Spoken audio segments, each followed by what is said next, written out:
Let's go, Rider Nation. I'm ready. I'm ready. Yeah, here we go. Here we go. Get the feeling now.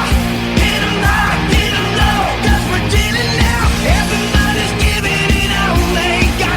'Cause we're ready. Welcome to the Piffles podcast, your Saskatchewan Rough Riders fan podcast, where the show's made up and the points don't matter. I've been getting a lot of like, whose line is it anyway, reels on Facebook lately. I love that show. I apologize in advance. I used to watch it on YTV as a kid, like the original British series. Oh, wow. That's where I first discovered Colin Mockery and Ryan Stiles. So good. Ryan Good Stiles Lord, on the you're Drew old. Carey show. I am old, but Well, that's the way the show's going to go today. just It's gonna off be- the rails. It's Just off the rails, off the start, and that's the way I hope it goes the entire time. Of course, thanks everybody for listening on your favorite podcast platform, watching on YouTube, on SaskTel, Max TV, on demand. We appreciate it.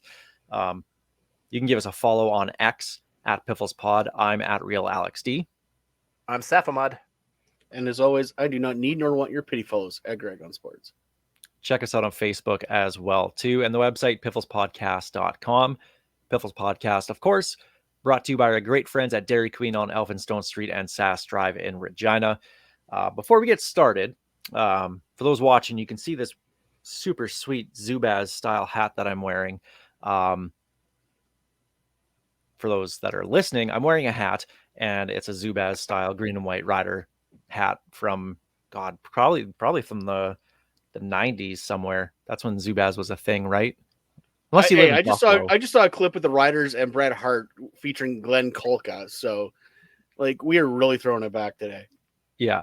I just want to say that I love this CFL, but I love it because of the CFL family and the people that we've gotten to meet across the country. This hat, actually, it came to me. I knew nothing about it. Showed up in the mail one day last week, and it was Brittany in Ottawa, or just outside in Ontario, sent this hat. Her grandma had it, and it was just in all of her things. And she was like, okay, well, once grandma passed away, we held on to everything and wanted to find, someone who could appreciate the hat the way that it should be. And then she just sent it to me. So super cool. Brittany, thank you. Means a lot. That's why I'm wearing it. Great hat.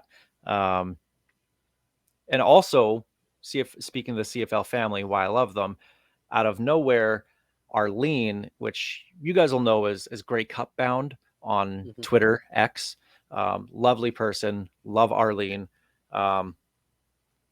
Got this awesome painting of my dogs done up and sent to Amy and I, and done by Laura Lee Morris.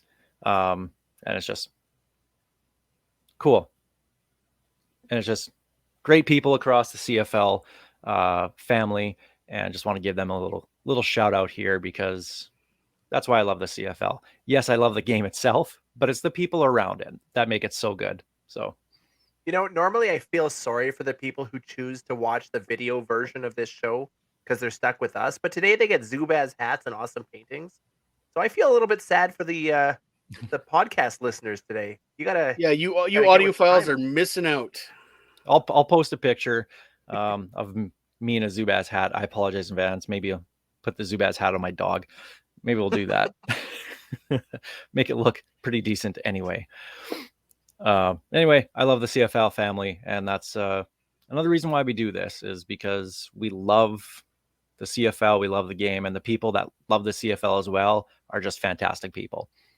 Well, and you want to talk about the greatness of the CFL family. They just released the numbers for the Fans Fight Cancer event from Hamilton last year. They topped $41,000. And that's 100% coming from the CFL family across Canada. Like you said it, they're just great people. It's why we still do this. Every fan base is going to have their bottom of the earth knuckle draggers. Rider fans have them. Bomber fans have a lot of them. Me. But there's some really great people out there from all teams, even ones I can't stand. So the people are nice, at least. We'll go with that. Well, let's get things started off here on the show. It's time for the opening kickoff.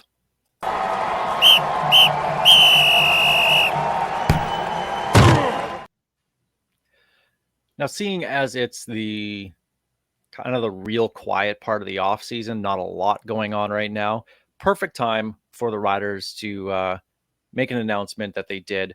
And I absolutely love this, you guys. The Saskatchewan Roughriders renamed the Football Operations Auditorium at Mosaic Stadium in Jim Hobson's honor. Had him and his family there. It was a small gathering, but it was perfect to rename it, have him there to do it, celebrate the man who basically got Mosaic Stadium built, and to have his name there where, you know, the team has their big team meetings and whatnot. It was a really classy thing to do by the team. And I love that they did that while Jim's still with us, so that not only so he can see it happen, so his family could see it happening for him. I thought it was just very, very classy all around, and great stuff from the Riders on Monday. It's perfect. Mosaic Stadium is the house that Jim built. He was the catalyst that got that stadium built. And to have a room, especially one that they, and I would like to point out, I think the fact that they renamed the room is also why they fixed that bloody A in They that fixed Saskatchewan it. side. You're happy. I was so happy when I saw that. I was feeling the emotions when I saw Jim there and the family. But then when they showed the Saskatchewan Rough Rider sign completely fixed, I knew they were taking it seriously. But no, it's an awesome honor, and the fact that it took them this long to name a room after him after everyone else they named room after in there. Wish it was sooner, but not a more deserving guy, that's for sure. They had to do it. It's a great move by the Riders. I like the timing of it. Like you said, I'd rather they do it now while he's still alive and he's still, moving around and in good spirits. This was the perfect time, quiet time of the off season. Get some news out there and get a man who deserves the celebration, his time in the limelight. Because if this happens right around free agency, it gets lost real quick. If it happens around the draft, it gets lost real quick. This is really the only Rider news that we've had for a little while. So it's good for the team, and the whole story was beautiful, and his speech was beautiful, and just like you said, well overdue. Glad they did it. Yeah, so be good that everybody was there to be able to do that and happen. So just it was beautiful, like you said, Steve. It was just super classy and really great of the Riders to do that. So wanted to mention that to start the show because that's the big thing, right? There were some signings as well over the last little bit since our last show. There's one in particular we're going to get to. It's a little bit long. Keyshawn, baby! Woohoo! Yeah, we'll start there. Keyshawn Johnson. I can't reach mine. I have Keyshawn on a Jets helmet. Not this receiver. Keyshawn. I wish it was this Keyshawn. This Keyshawn. That would have been amazing.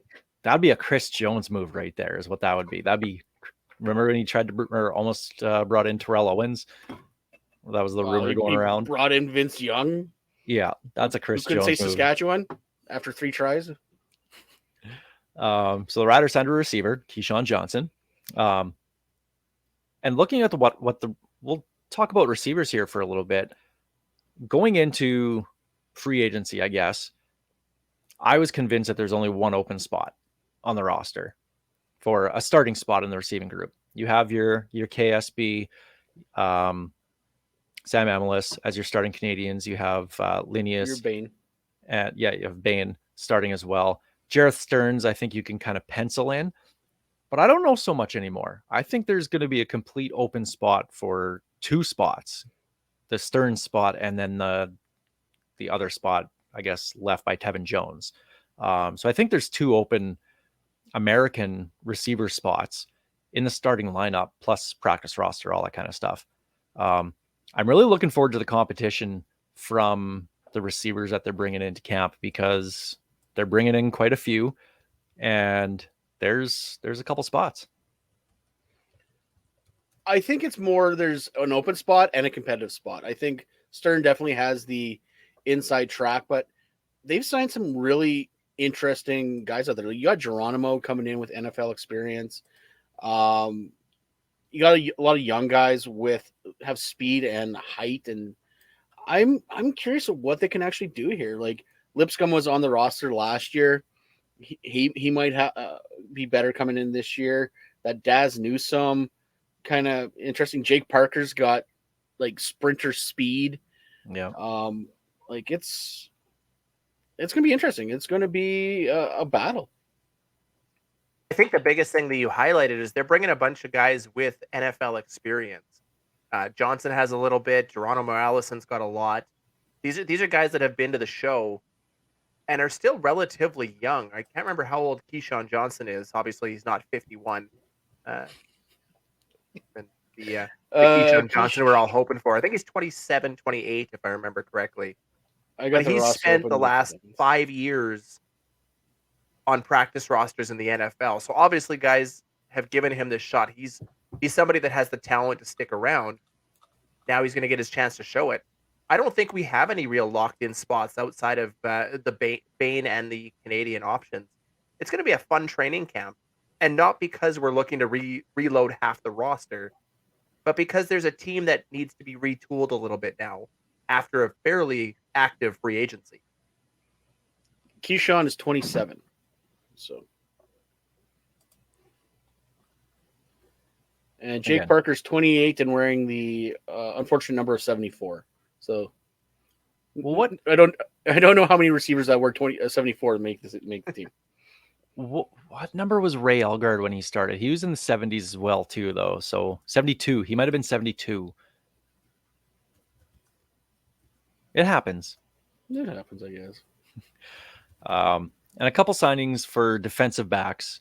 Jamar Johnson on Tuesday, and then last week, and this is the one I want to talk about, Holton Hill. Holton Hill. Now there's a big long overview of him, size, strength, all this kind of stuff. Should have been a day 2 NFL draft pick. But his weaknesses is basically the scouts called him immature and question his willingness to treat it like a job at the next level. And reading a lot of this stuff, there was an anonymous NFC area scout who said he will fall further than he should because you can't trust him. He needed a clean, productive season to rehab the perception around him, and I felt like he should have gone back to school. Guy can play. He's a day 2 talent, but I doubt he goes there. This reminds me a lot of Nick Marshall.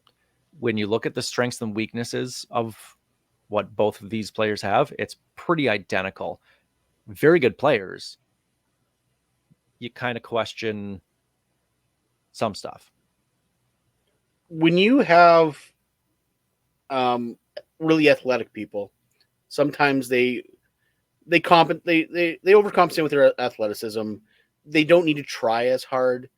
We've seen those guys. We've seen guys. It's actually in anything. If you got someone who's naturally gifted in a certain aspect of their job, they will sometimes coast. And reading through this scouting report, and God, I love these NCAA scouting reports sometimes. Just they get so in the weeds of just ridiculous stuff. But yeah, so unfortunately he got the reputation of being immature, not wanting to put in the work, and stuff like that will follow you around, unfortunately. And I looked at this signing and I looked at the scouting report and I thought to myself 2 very specific things. I said, oh, good, we've got another Nick Marshall. And I also thought, oh, good, we've got another Nick Marshall. Because he's a player you love. And if he's got the talent, you're going to love the plays he makes. But you're going to hate the plays he misses. And it all comes down to his willingness to put the work in at this level. We know that Nick Marshall had the talent and the athleticism to be greater than he was. And for several years, he was great. He was the best And then corner in the league. and then he became that big play or nothing cornerback that we love to hate and hated to love. I'm kind of excited for this only because of the positives. I'm going to overlook the weaknesses for now and hope that maybe he has grown since a month ago. Well, You can dream, right? he had 3 years with the Minnesota Vikings. You don't stick around on an NFL roster on any NFL team for that long without them seeing something in you. And the good news is, compared to Nick Marshall, this guy apparently is known for his tackling and hitting. And Nick Marshall was not. So I think that is a bonus. But yeah, it sounds like he just doesn't put in the effort that these scouts thought he should put in. But you're right. You don't stay on a NFL roster, practice roster or not, for 3 years unless you are putting in the work. At least at some level.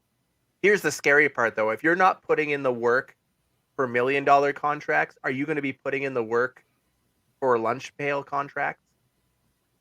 To hopefully get back to the $1 million contract, you'd think you would, right? And he is young. He's only 26. So he can have a few good years up here and make it back because he has the history in the NFL. So he'll get that look again if he can show he has matured. Let's hope for it. And at the same time, who at that age didn't make dumb decisions? I still do, and I'm 42. Yeah, exactly. So, I'm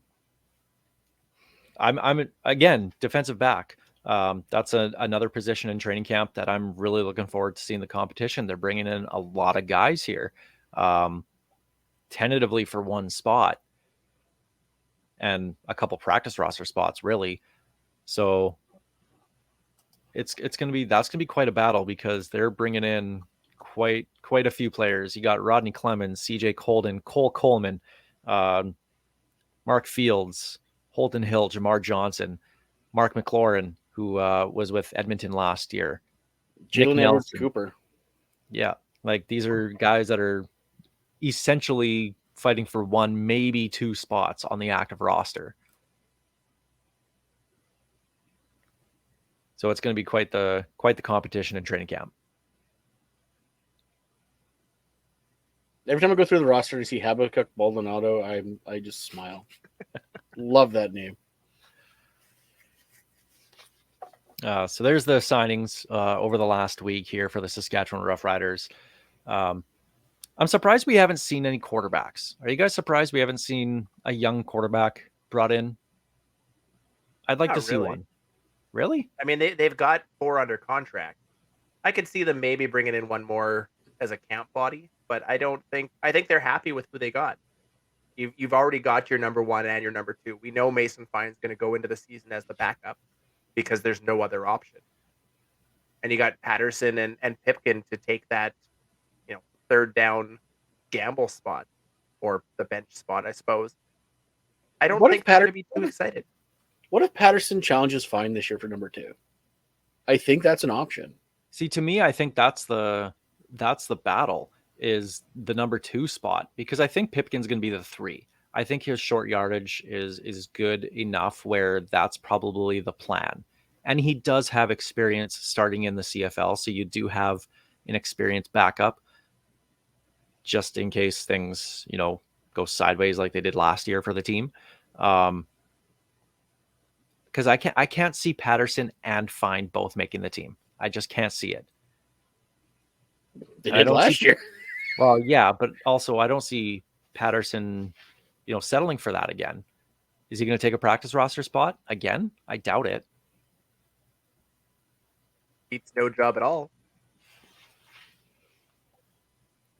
Is there going to be another team out there that's going to pick him up if he gets cut? If he can't beat out Mason Fine for a job, is somebody going to offer him a job?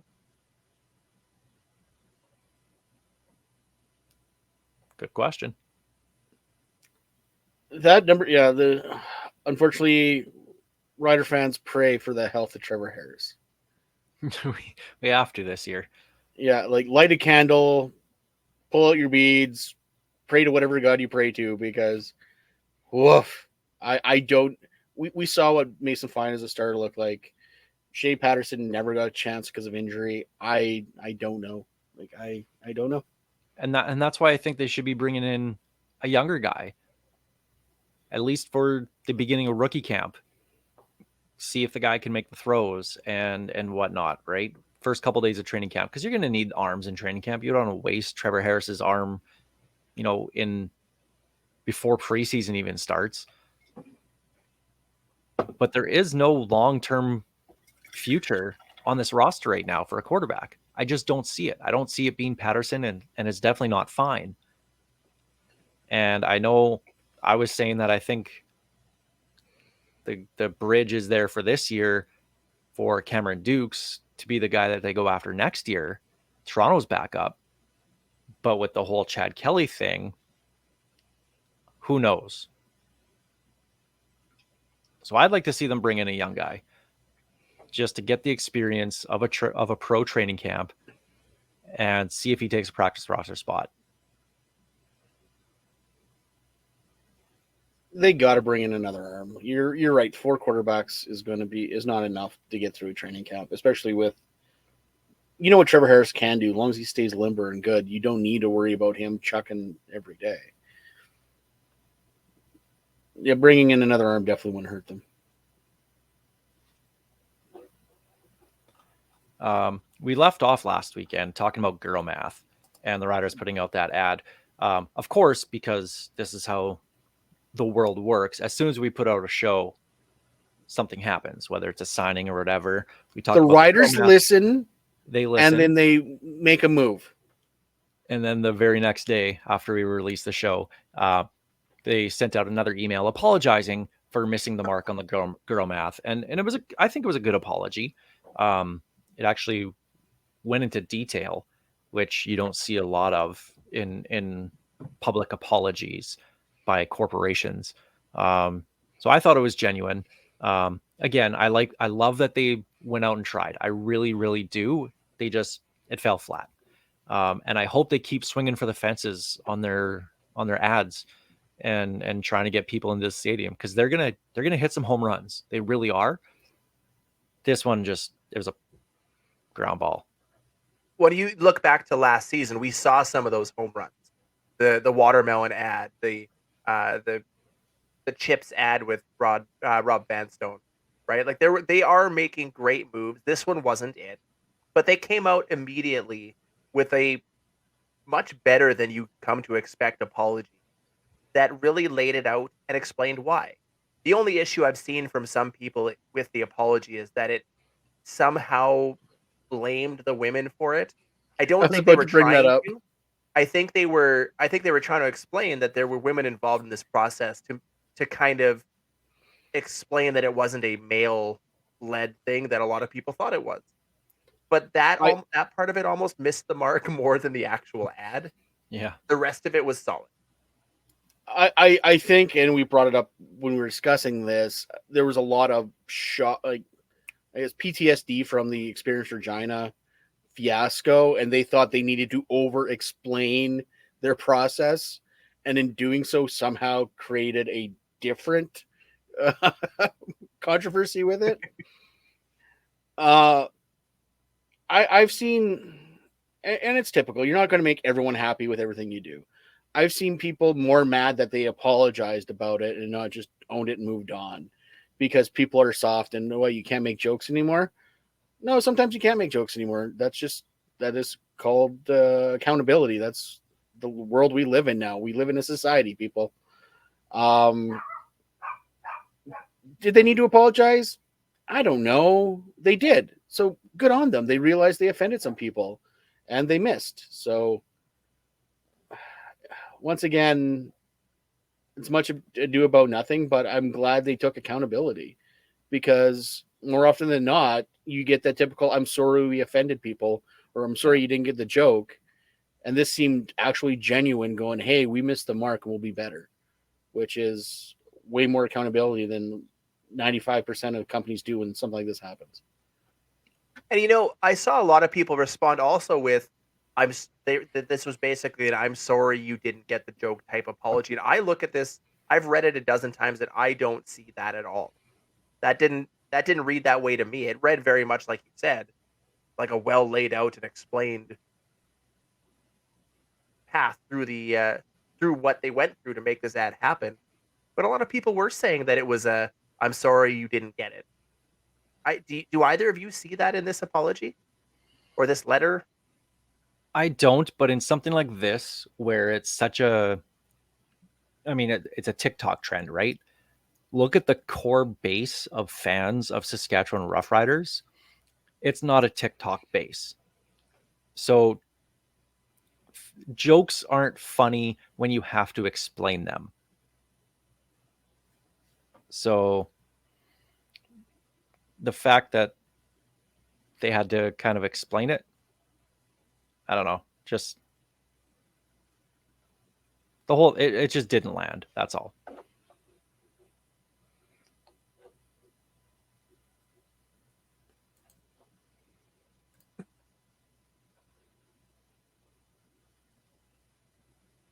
It's really quiet now.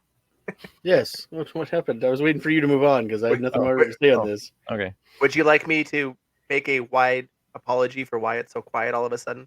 Yes, I think that would be a good idea. Yeah. I'm sorry. There, thank you. Thank you. That you didn't get it. Can you explain your process to apologize for that? I was vocalizing everything that was in my head through that entire quiet period. There you go. There you go. One thing I'm surprised we haven't heard much about over the last month anyway is a play-by-play voice. I know it's still, a couple months away from training camp. We're about 2 months away from rookie camp. I'm sure they have some sort of plan in place. I'm just surprised we haven't heard anything. When do you guys think this is going to happen, that we're getting a new play-by-play voice? Because Harvard Media or Harvard Broadcasting did have a posting for 2 reporters and 2 anchors that ended at the end of February. And no, we did not apply for that. I should have, in retrospect. Did we? Didn't we? No, we didn't. No. Too busy applying for the play-by-play job. But that's basically for the pre and post game show, and then whoever Harvard's going to send out to practice and report on the team. But a play-by-play, something totally different. I don't know. Is this going to happen anytime soon? Do you guys think? They obviously have. They're going to have to make an announcement before training camp. I think if they go into training camp, the story is going to be, why haven't they announced anybody? And I understand that's not a Rider problem. That's a Harvard problem. But as proven by the previous guy and the team, no one seemed to be able to separate the two from each other, which is probably why he's no longer there. It's going to be before training camp. They obviously have someone in mind or already in place because they advertised these 2 positions, but not play-by-play. When DT left, they advertised both the sports cage and the play-by-play voice separately. So they obviously have someone lined up. There's rumors going around. I tend to believe one of them is fairly credible, and I think it's going to be a good good move if it's who I think it is. So I'm not going to bring up names because I don't want to blow up anyone's spot. I'm not going to say who I think it is. You say that it's going to be before training camp. I think it's going to be before St. Patrick's Day. I think we're coming up to the point where they've got their guy. They know who they want, or at least they have an idea of who they want, and they're going to make an announcement when it's easiest. If you do that between free agency and the draft, he becomes the next story. And you got to fit that in because there was too much negativity around the last guy and the firing and all of that. They're going to want to highlight the next guy and make sure they've got all their ducks in a row. So I have a feeling that this is not going to be a last minute before training camp thing. I think we're going to be mid-March, maybe a little bit later. We're coming up to an announcement pretty quick. And like you said, if it's who we're hearing, I'm kind of excited. Have they ever publicly announced that the other guy is gone? The team? Nope. No. Even Harvard. They like when Roddy left, they made an announcement. When DT left, there was an announcement. This has been radio silence. If it wasn't for 3 Down getting a hold of that memo, okay, we would have known because we know people that know people that know people. We knew before the 3 Down Nation thing came out. 3 Down Nation was the only one that put this up publicly, and then it kind of went from there. So I'm surprised there has not been anything on it. Besides, I guess Actually, he did. I'm leaving Harvard eventually, but that took 2 weeks. it's funny if you actually Google the last guy's name and see KRM, he still has a page on their main website that lists him as the voice of the riders. So no, I don't think they have actually publicly said anything. So maybe that's why we're not hearing anything. Is they're not ready to make their official statements yet. I mean, everybody and their dog knows he's gone. So Probably waiting for contracts to end, or terms of contracts to end is my guess on that. Legal. would make sense. Yeah. Lovely, lovely legal and human resources. They can take off, eh? Greg knows where I'm going with that. Yeah. Speaking of taking off, Banjo Bowl bus. We're to go again this year. Steve, you're putting that together yet again.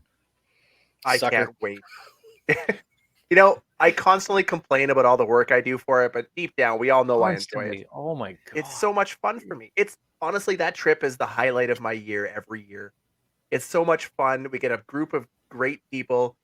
And when a party starts at 3 o'clock in the morning, you know it's going to be a good day. And it is. There's people who get on the bus and immediately start partying. Then there's people who nap for the first couple hours. But all that I know is we're all gonna head into Winnipeg, and Winnipeg. We're gonna put that L in Winnipeg this year. It's about Yes. damn time. Yes. We'll have some solid details on that out next week. I thought you said have all the Friday. details? Yeah, the end Did I of say this week. Friday? Yeah. Yeah. You We'll have some said details Friday. on our socials on Friday. You know what? I don't even know what I said. I trust you guys to keep me in line. You're the one who said it. It's on your personal account. We'll be announcing information on Friday. So I'm like, okay, we're announcing Friday.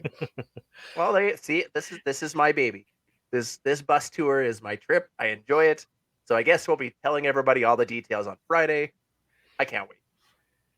So if you're looking to go to the Banjo Bowl, don't want to have to make the drive yourself, join us. We'll have a big bus of 55, I think. Is that what it holds? 55? Going 55 to and a box of prizes. Yeah.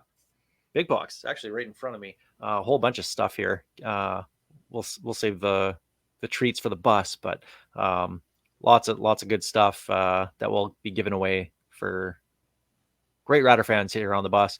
But if you've been on the trip with us, you know what it's like. If you haven't, it really is kind of a party, especially after we hit Brandon for breakfast. After that, You gotta get that base layer in, and then you're good. And we have a good time. And honestly, the Bombers, the fans there treat us very well. The tailgates before the game, in the stadium, you'll get a couple of the knobs, but you get that anywhere you go, right? I don't know what else to call them. I got to keep it kind of PG, right? A good a word as any. It's all in fun, and we've always had a great time going out there. So if you're thinking about possibly going to the Banjo Bowl this upcoming year, join us. Go in there. Join the Piffles podcast bus. We'll have the details out on Friday. And I can tell you that and that's this Friday, the March 8th, for people that are listening to us later in time. Yeah, and I can tell you there'll be plenty of beverages consumed on that trip. Thanks to our next segment sponsor. Yes, exactly. Well, this was the opening kickoff presented by Kathy Festian of Royal LePage Regina Realty. Let's jump to our Churchill Brewing Company odds and end zones. I got a rider question for you guys here in a little bit, but this is usually where we go around kind of the CFL. Really, really sad news in the CFL world. Found out that former defensive end Craig Rowe passed away last Monday at the age of 33. Battled colon cancer for 18 years. Months. And for one, it's way too damn young. Like that. And he kept it private. He didn't want to make anything about him. But this one really hits for me. Peel back the curtains a little bit. Craig and his wife Chelsea struggled to have a family. They went through infertility treatments, all that kind of stuff. Like it was, and they finally were blessed with a child, Max. And I remember when they announced being pregnant, and I felt so happy and relieved for them, because my wife and I went through the exact same thing. And it's not something that a lot of people talk about. It drains you emotionally, physically, financially, to go that route. And then to know that just less than 2 years after they have a child, dad's no longer there. Like that. When I saw this news, it crushed me. He was just a fantastic person. So was his wife, Chelsea. And it's just horrible news in the CFL. Chelsea and Craig, Craig's death row shirts that he sold for the Bombers for charity. I designed those, and I was dealing with Craig and Chelsea back and forth quite a bit there. Awesome people. They actually sent me they're supposed to be blue and gold. They actually sent me one in black and gray, so I wouldn't have to wear a blue and gold shirt. That's just that little touch was awesome. I pulled that shirt out of the drawer the other day because I was thinking about it. But awesome guy, and it sucks. He was an awesome player. Always wanted him to be a rider. Anytime he came up in free agency, I'd always tag him, and Chelsea would always like, "No, we're not coming there. Quit." But yeah, it's just 33 is too young, and young Max lost his dad, and it sucks.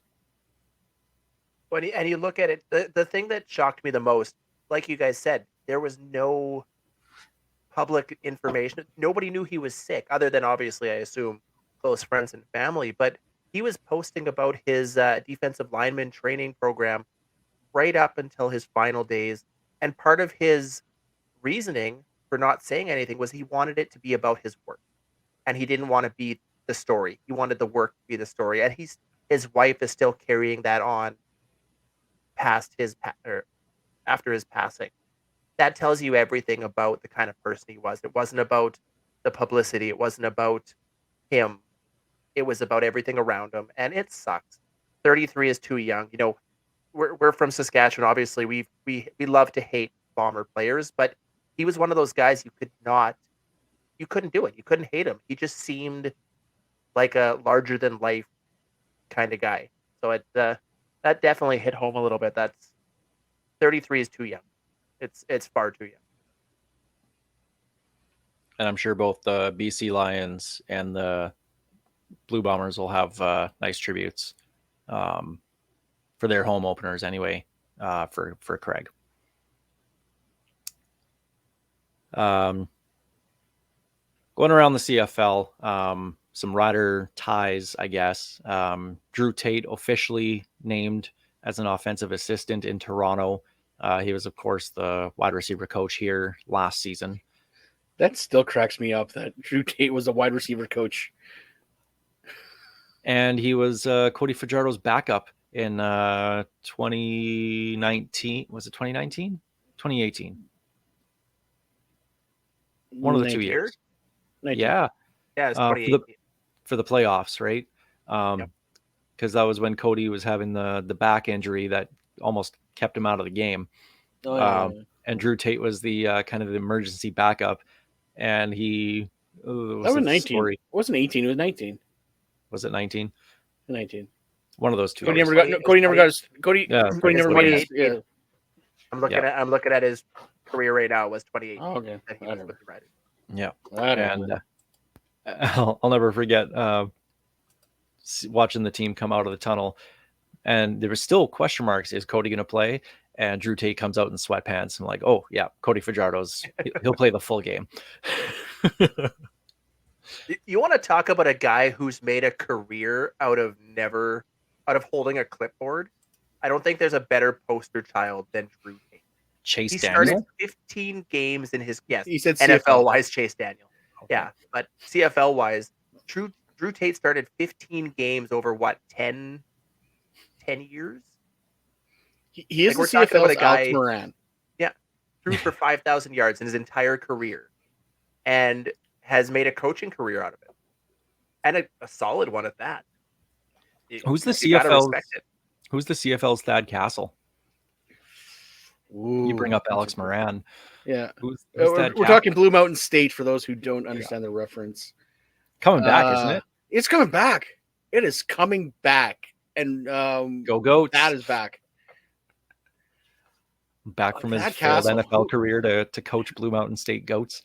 Oh, that'd be amazing. I don't know who would that be. I don't even know. I can't even think of a guy that crazy in this generation anyway. Have to go back and rewatch Blue Mountain State. Oh, I'm going to now. Just a terrible show, but so good. So funny. So I have to start watching. I've never seen it. You've never seen this? what? Oh my God, Steve. Remember, It's I've so also good. never seen The Breakfast Club, and I've been crapped on for that too. So. You're not missing anything. You're not mentioning much. I don't think I've Oh, ever good. actually seen all of the Breakfast Club. Blue I just- Mountain State's been on my list of shows to watch. So now that we've got some rider references, I'll have to check it out. So good. Trying to think of a good Uh, Breakfast Club quote, and I can't think of one. What, you mess with the bull, you'd get hit by the horns or something like that? Isn't that one of the Breakfast Club? Sign the Breakfast Club. That's the only one I got. Yeah. Don't you Yeah, forget exactly.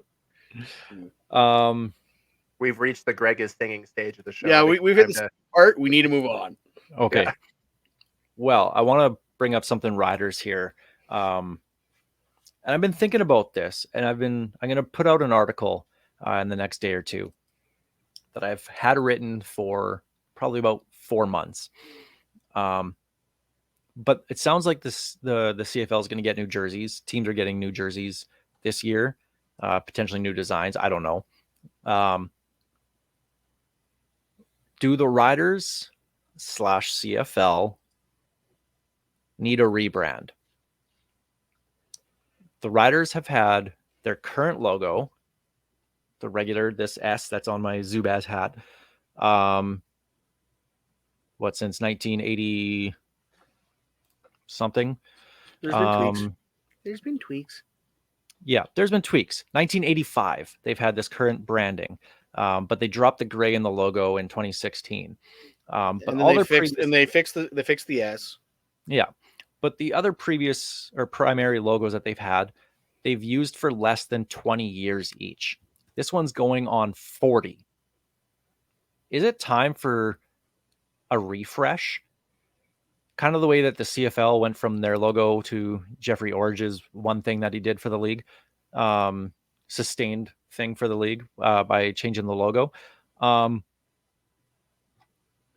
you guys? Because I think it's past time. I think it's past time. We need something fresh, just in terms of not necessarily to be the primary logo, because I think that should always be the retro logo. But at least for marketing and for branding and for merchandise sales, if you have a good enough logo that is fresh, it looks clean, it's crisp, you throw that on a hat, on a shirt, on a hoodie. If it looks that nice, I will buy it.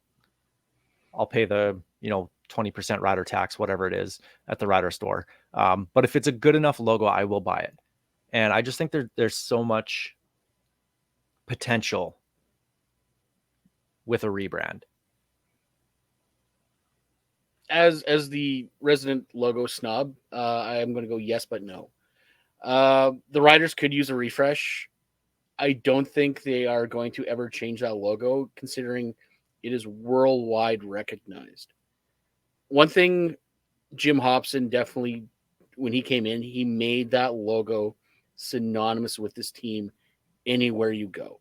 You go to Vegas, you see it, like you'll see those guys selling all those tchotchkes with like poker chips with, like you'll have Alabama chips, you'll have like Yankee chips, Saskatchewan Rough Rider chips. Rider ones, You go to Mexico, there's Rough Rider ponchos beside Patriots ponchos.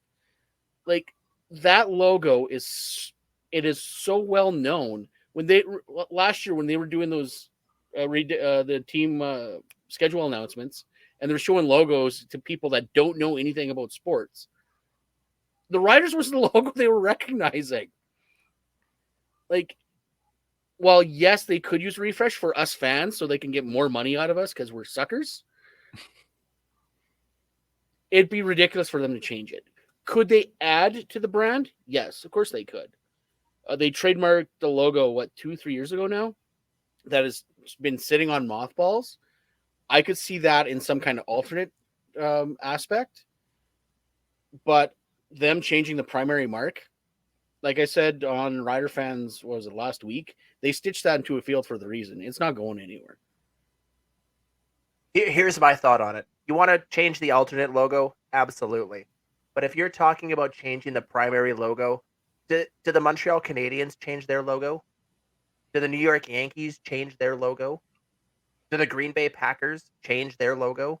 They should. Those have all been the same should. for 60 years or more. And there's a reason for that. They are the headliners of their league. They are that image that is recognized Green everywhere. Bay? Absolutely.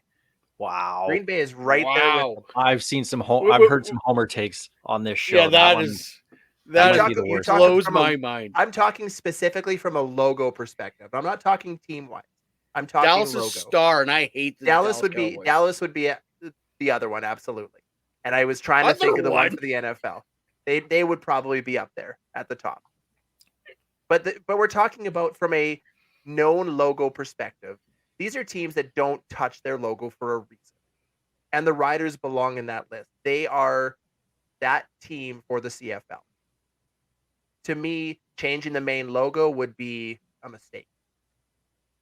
The only change I would accept, and Alex, you touched on it, would be if they went back to the retro logo, because that thing is beautiful and it needs to be seen more often. Okay, hot take, that thing's garbage. You're garbage. I understand the emotion behind it, but from a design aspect, it is hot garbage. It is off balance and poorly done. Kind of like 113 years of Rider history. Yeah. Yes. It kind of fits, actually. I was going to say, I've never seen a logo fit in I love the uniforms. I love the way they come out on Labor Day. That's a terrible logo and should be used only in that situation.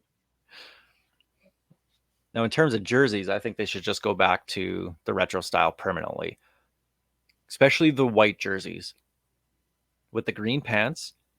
What they wore in the 2010 West Final in Calgary, perfection. I would love to see that more. AJ Ouellette would love that because that's exactly what the Ohio State Bobcats wear. I will counter that with they need to go back to the 1989 style wraparound helmets. Those things were beautiful. They need those if they're going to stick with the current logo. I'm going to defend Gordy Gilroy on this one. He would hate it because he has to line up those decals on every helmet. If you're a little off, if you're a little off center, putting on the one just on the side, no one's going to notice. That doesn't sound like a me problem. That sounds like a him problem. I know. He gets paid good money to do it. Or he gets paid money. I don't know if it's good money, but he gets paid money to do it. But we've talked a lot about marketing on this show. I think this is one of those things that could be done to help the marketing. And just something that catches people's eye. I think a new alternate would be nice, like a new modern look using even if they use that logo that they trademarked or they don't, I don't care. But I think they need to go with something a little more modern because yes, the retros are beautiful and yes, the current look is okay, but you're only going to get those younger. You can't throw back to the 1960s and expect the younger fan to be excited by it. Like that's going to work well for your base. Like the base loves anything Ronnie and George, but you need something modern, something more NCAA collegiate to bring in that younger fan. As long as they don't go back to the watermelon. If that that's was their awful. attempt That at was modern, stupid. please don't ever do that again. And yes, The I have jerseys one in were my fine. closet. The helmets were terrible. They were all All of it. terrible. All of it sucked. I'm with Steve. That was brutal. I didn't mind the jerseys. I didn't mind the double green. I love wearing. I have more Rider jerseys than I will admit because I'm one of those that is a sucker for spending money, and I will never wear that jersey publicly again. It is horrible. It doesn't help that Ryan Smith is on that jersey, and because he went to the Bombers, screw him. Weston Dressler doesn't get that treatment because I love that guy, but Ryan Smith can bite me. The biggest faux pas in that jersey is they used the Stampeders number font. That was like, why would you do that? Like that was when back in the when the Stamps and the Riders were like punching each other in the face constantly, and they roll out wearing the Stamps classic number font. I'm like, why? No, the biggest faux pas in that jersey is that entire jersey. Nah, the jersey's Head to fine. toe. The helmet sucked. No, it's the helmet not. sucked. It's The helmet horrible. sucked. Oh, there is. There is nothing redeeming about that toilet paper attempt at a jersey. It Horrible. was better than Bomber. It was better than Bomber's digital camo. The pigeon crap. Yeah. Or just the one that they just had, the blue with the big W on it. They love Winnipeg. Well, okay, to surprise no one with the terrible taste of the Winnipeg fans, they love those things. But the big logo, like the big Yeah, they love W, those ones. just Yeah. terrible. It looks awful. Yes, I understand that, but for some reason, Bomber fans love it. Well, simple things for simple minds, I They guess. can bite me too.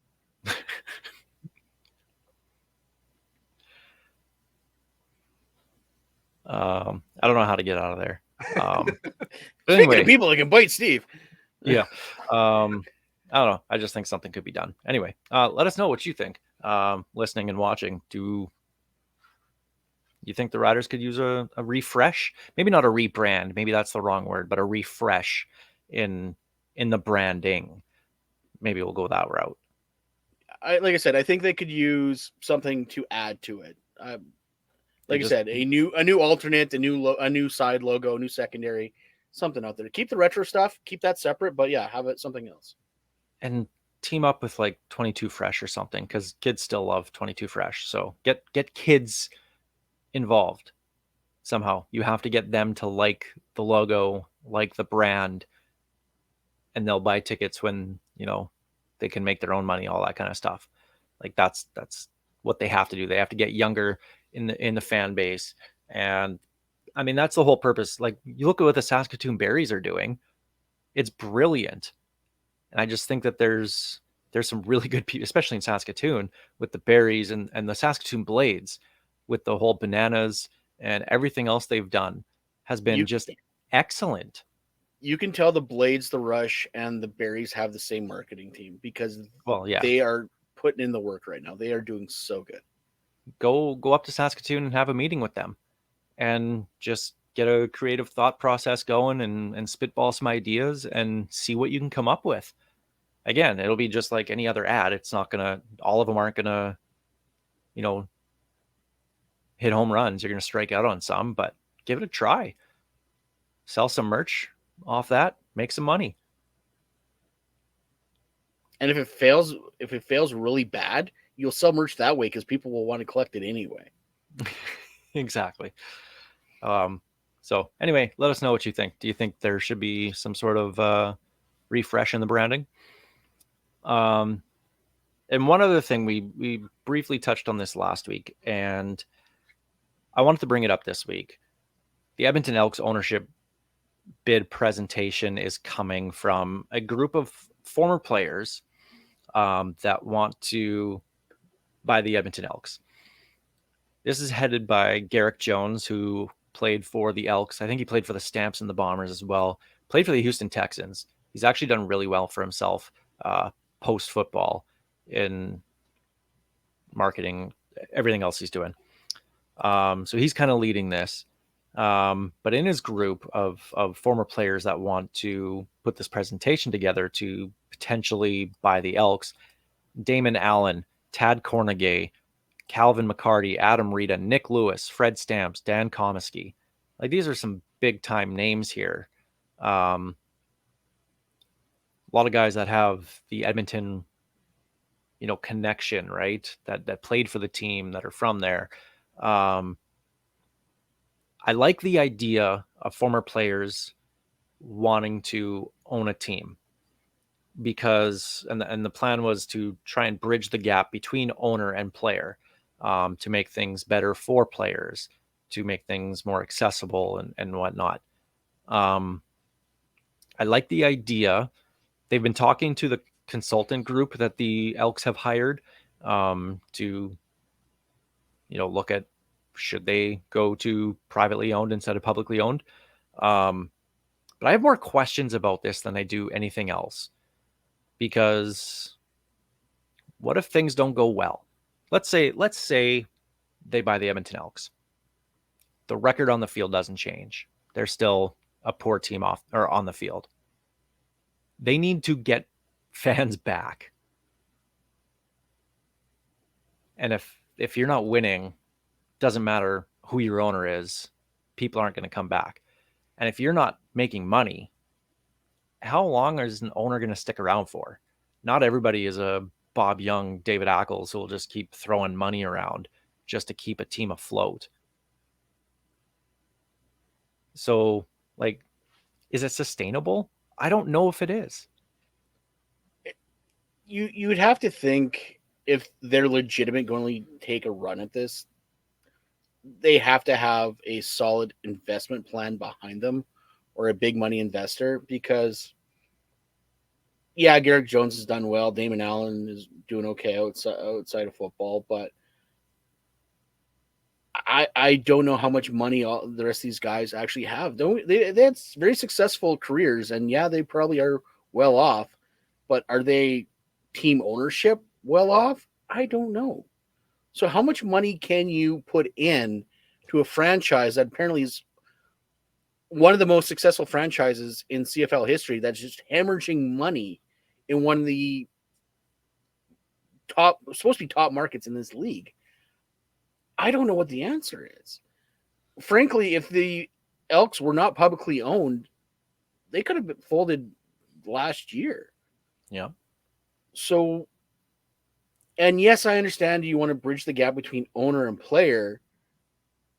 However, when you're owner, look at Randy Ambrosie as commissioner. He was a player, but when it came to the CFLPA negotiations, that goes out the window. Yeah. Because at that point, it's a business and you're a businessman. So, while it's cool going, well, players for players, all of a sudden, when the players want more money from the owner that used to be a player, that's going to go out the window too.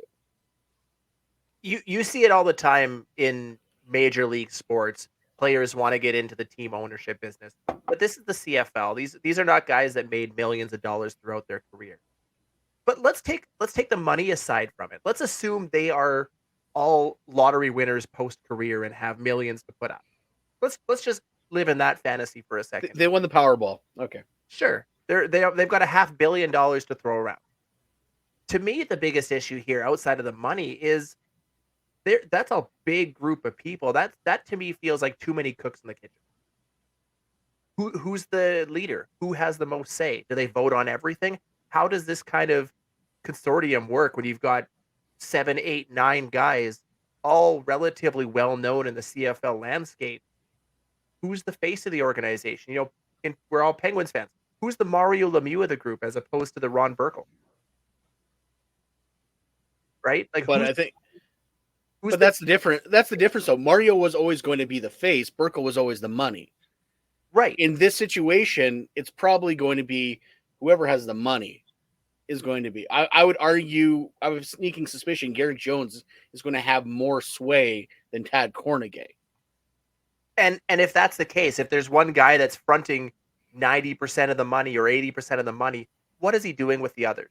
What's the point? To me, it's just bringing in names that's only going to cloud it more than it's going to help. And those are all names that we all love. We're talking some big names in CFL history. Damon Allen, Tad Cornegay is big in Ryderville. We all remember him.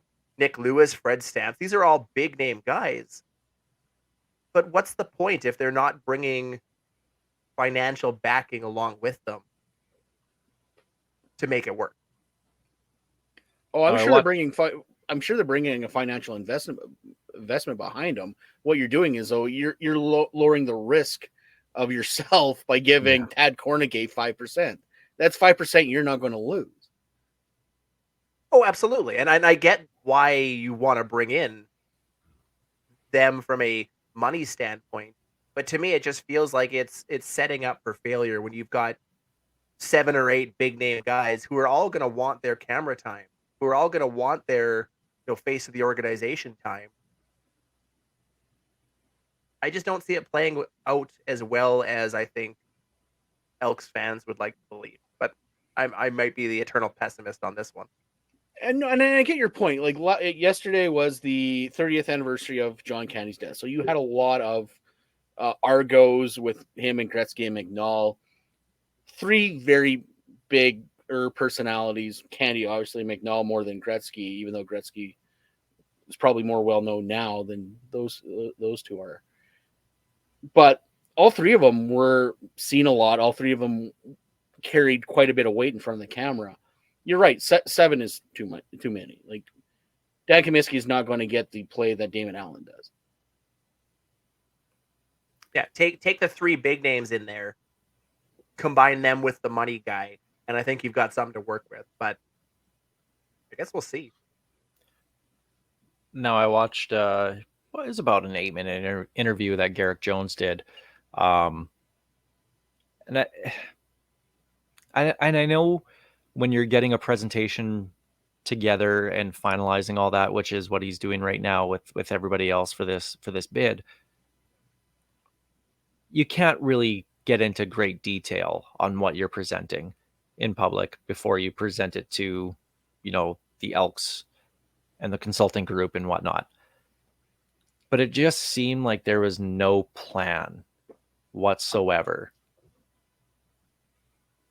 And I just don't know if this can work.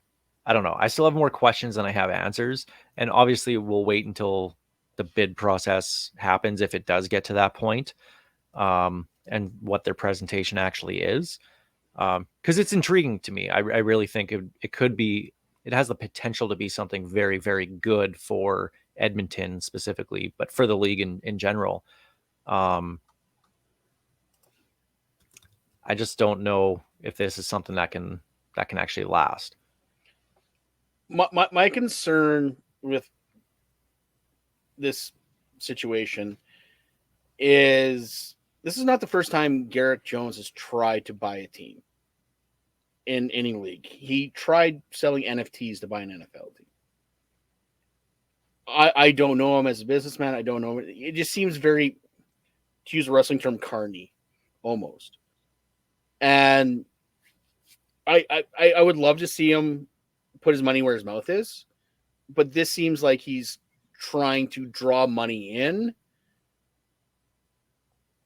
I don't know. I would love that story of a CFL player, was a great player, owns a team, good for the league. I live and die this league. This league is going to be a part of my DNA, and I'm going to put my stamp on it. This seems very showmanship and trying to raise a brand and more than save a franchise, unfortunately. Well, it'll be interesting to see what happens when if this gets off the ground, where it goes from there. Because I like the idea, but again, I just don't know. Again, I have more questions. Want to make a bet? No. I got an idea. Okay, what's your terms? No, I just want to make a bet. I bet that part of their presentation to bring fans back is to name the team back. He did reference them as the old team name instead of Elks. Yep. In that interview, so maybe. I bet you we are going to be litigating the name again. I don't know.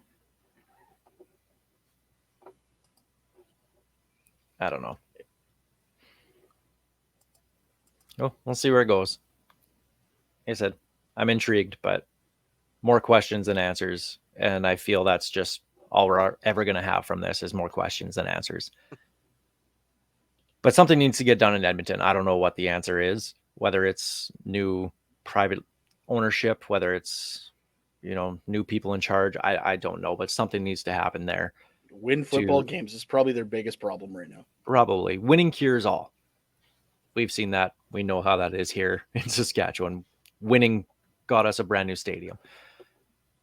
So, but if you're not feeling it, who knows? We'll find out this year. Yeah, that's right. But I think we'll leave it there this week here on the Piffles podcast.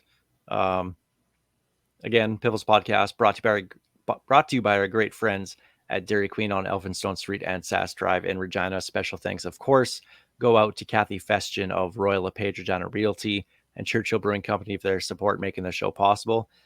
Thanks for watching on YouTube, on Sass Telemax TV on demand, listening on your favorite podcast platform. We thank you for that. As always, this is Tyler Gilbert, not Greg singing. He did that earlier. Yeah, we don't need that again. No, that's a one time a show thing. This is Tyler Gilbert with Ghost Behind Your Mind. The ghost